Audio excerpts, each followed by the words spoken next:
पिछले एपिसोड में हमने देखा कि डीमन किंग ने सभी को सावधान रहने को कहा था। अब इसके आगे की कहानी हम देखते हैं कि एक्सोर्सिज्म की टीम इंपीरियल कॉलेज के केस को अंजाम देने के बाद ब्यूटी हाउस आ जाती है और अपनी विक्ट्री को सेलिब्रेट करने लगती है। उसी पार्टी में एक लेडी अपनी गिटार से अच्छा म्यूजिक बजाने लगती है, लेकिन थोड़ी ही देर में वो अपनी गिटार से मैजिकल म्यूजिक निकालती है, जिसे एक आदमी अपने मैजिकल गिटार से रोक देता है।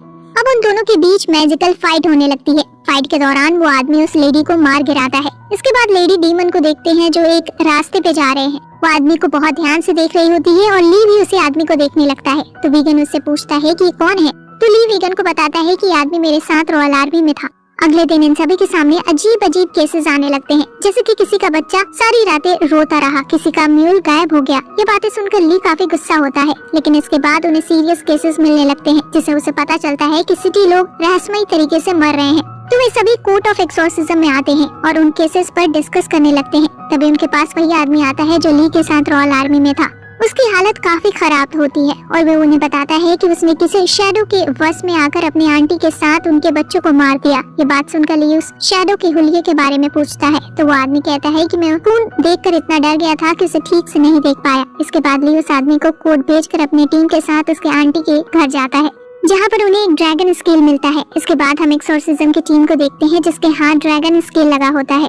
उसे देखने के बाद यांग सी सभी को बताता है कि ब्लड ड्रैगन के 9 बेटे थे, जिनमें सभी की अलग अलग पावर थी और ये स्केल देखकर ये पता चलता है कि ये किसी वाटर ड्रैगन की है। ये बात सुनने के बाद ली सभी से कहता है कि हमें चांगआन सिटी के सभी वाटर वाली जगह पर छानबीन करनी चाहिए।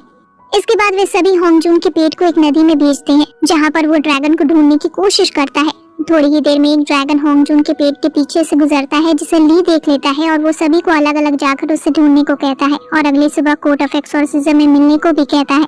इसके बाद सभी लोग अलग अलग जगह जाकर उस ड्रैगन को ढूंढने लगते हैं। वहीं होंगजून जिस जगह जाता है उसे वहाँ पर एक और ड्रैगन स्केल मिलता है। उसे लगता है कि उसके आसपास कोई ड्रैगन है, इसलिए वो अपने ब्लेड से सामने एक वार करता है, लेकिन वहाँ पर कोई नहीं होता है। ये देखकर उसका पेट उसे वहाँ अकेले जाने से मना करता है, लेकिन होंगजून उसकी बात नहीं मानता और अकेले ही वहाँ चला जाता है। वहाँ जाने के बाद होंगजून को एक अलग तरह की दुनिया का पैटर्न दिखाई देता है, जिसे डेमन ने बनाया होता है। तभी होंगजून के पास यताई आ जाता है, जो उस पैटर्न को देखकर कहता है कि ये तो स्वर्ग और नर्क के बीच की एक दुनिया है। और ये कहते हुए यताई जैसे ही उस पैटर्न के बीच की ब्लड को छूने की कोशिश करता है, वो पैटर्न उन्हें अपने से दूर फेंक देता है।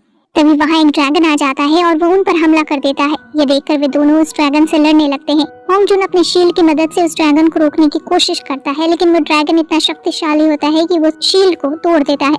इसके बाद यताई और होंगजून मिलकर उस ड्रैगन को मारने ही वाले होते हैं कि वो ड्रैगन वहाँ से भाग जाता है। वहाँ ली एक बोट से होते हुए ड्रैगन को ढूंढ रहा होता है कि तभी उसके पीछे एक ड्रैगन की परछाई दिखती है। उसके बाद ये सीन यहाँ से यांग सी और वीगन की ओर जाती है, जहाँ वे दोनों भी ड्रैगन को ढूंढते हुए पानी की ओर जा रहे होते हैं। तभी उनके सामने ली दिखाई पड़ता है, जो डीमन के वश में हो गया होता है। इसके बाद हम कोर्ट ऑफ एक्सोर्सिज्म को देखते हैं, जहाँ पर होंगजून और यताई सभी का इंतजार कर रहे होते हैं, लेकिन वहाँ पर कोई नहीं आता है। काफी देर बाद वे दोनों उन सभी लोगों को ढूंढने के लिए जाते हैं, जहाँ रास्ते में यताई को ये महसूस होता है कि कोई बहुत ही स्पीड से उसके बगल से गुजरा है। वहीं होंगजून एक ड्रैगन के पैरों के निशान का पीछा करते हुए गुफा के अंदर चला जाता है। उसे एक और पैटर्न दिखाई देता है, जिसके पास जाने पर होंगजून की ब्लेड शाइन करने लगती है, जिससे वो समझ जाता है कि ली यही कहीं उसके पास ही है और वो उस पैटर्न को छू लेता है। और जैसे ही होंगजून उस पैटर्न को छूता है, उसे कोई पकड़कर नीचे ले जाता है। नीचे जाने के बाद ये अपने डबल रोल को देखता है, जो किसी डीमन के वश में होता है, और उसे दूसरा रूप उसी पर हमला कर देता है। ये देखकर होंगजून भी उस पर हमला करने के लिए आगे बढ़ता है, तो ली का रूप ले लेता है, जिसे देखकर होंगजून रुक जाता है। तभी ली उसके ब्लेड को कंट्रोल करते हुए उसे दूसरी जगह भेज देता है, जहाँ पर बाकी के एक्सोर्सिज्म मेंबर कैद होते हैं। होंगजून को वहाँ पर देखकर कैद ली कहता है कि ये एक ब्लड रूम डेविल है, जो लोगों का खून पीकर पावरफुल बन गया है और ये अब किसी की भी रूप ले सकता है। इसके बाद हम होंगजून को एक चैन से बंधे हुए देखते हैं, जिसके पास लेडी डीमन आती है, जो होंगजून की शक्तियों को अपने अंदर खींचने लगती है। इसके बाद हम होंगजून को देखते हैं, जिसकी शक्तियाँ लेडी डीमन अपने अंदर एब्जॉर्ब कर रही होती है। ली जब उस लेडी को देखता है तो एकदम से शॉक हो जाता है, क्योंकि वो कोई और नहीं बल्कि मैडम गुओ होती है, जो राजा के साथ में हमेशा रहती थी। यह पेट ली समझ जाता है कि वो कैट जिसे वो लोग पकड़े थे, इसी के कारण वहाँ से भागी थी। यहाँ पर गुओ ली को अपने प्लान बताती है, तो ली समझ जाता है कि ड्रैगन स्केल पर उसी लेडी डीमन गुओ की चाल होती है, जो इन्हें एक पहेली की बातें उलझा देती है। और इस मौके का फायदा उठाकर गुओ ब्लड रूम को लोगों को खून पिलाकर उसे काफी पावरफुल बना देती है। गो उनसे कहती है कि हम लोग किंग को मात नहीं दे सकते, लेकिन उनकी जगह उनके डुप्लीकेट किंग को ले जरूर सकते हैं। इसके बाद वो होंगजुन से कहती है कि तुम्हारे डैड कुंग सियान ने मेरी बहन को मार डाला, इसलिए मैं तुम्हें मारकर अपनी बहन का बदला पूरा कर लूंगी। और जैसे ही वो उसे मारने के लिए जाती है, सीन दूसरी ओर शिफ्ट हो जाती है, जहाँ पर हम कुंग सियान को देखते हैं, ये जिससे होंगजुन का पेट कहता है कि चांगआन में बहुत सारे डीमन आ गए हैं, जिसके कारण डीमन और एक्सोर्सिज्म के बीच एक युद्ध होने वाला है।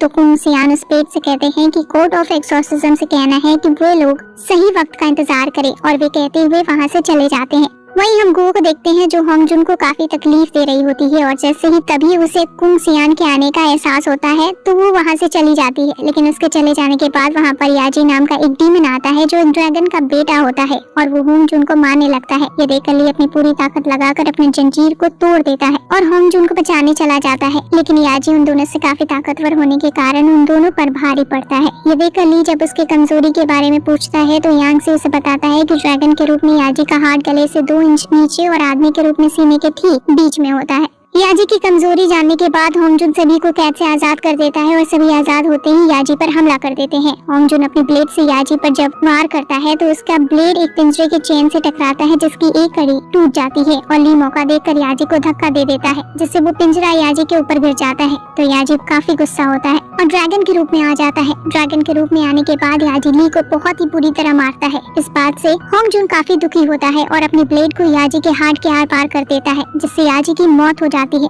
उधर 2 और ड्रैगन सन्स आ जाते हैं जो यताई को बहुत मारते हैं। यताई उनसे बचने की काफी कोशिश करता है, लेकिन वो भाग नहीं पा रहा होता है।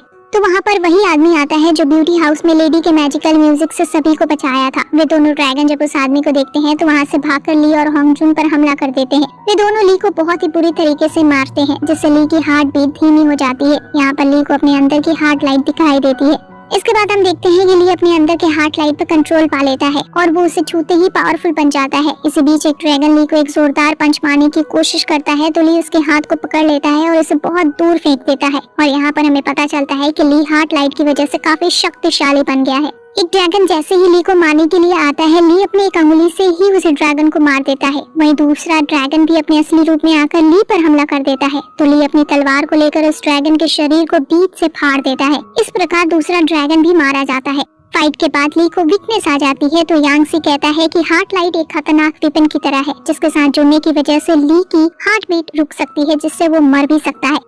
इसके बाद यांग सी भी उस लेडी डीमन के पास जाने के लिए उसके जैसा ही पैटर्न बनाता है, लेकिन यहाँ पर उन्हें पता चलता है कि उस लेडी डीमन के पास जाने के लिए उनका कोई वेपन उसके पास होना चाहिए।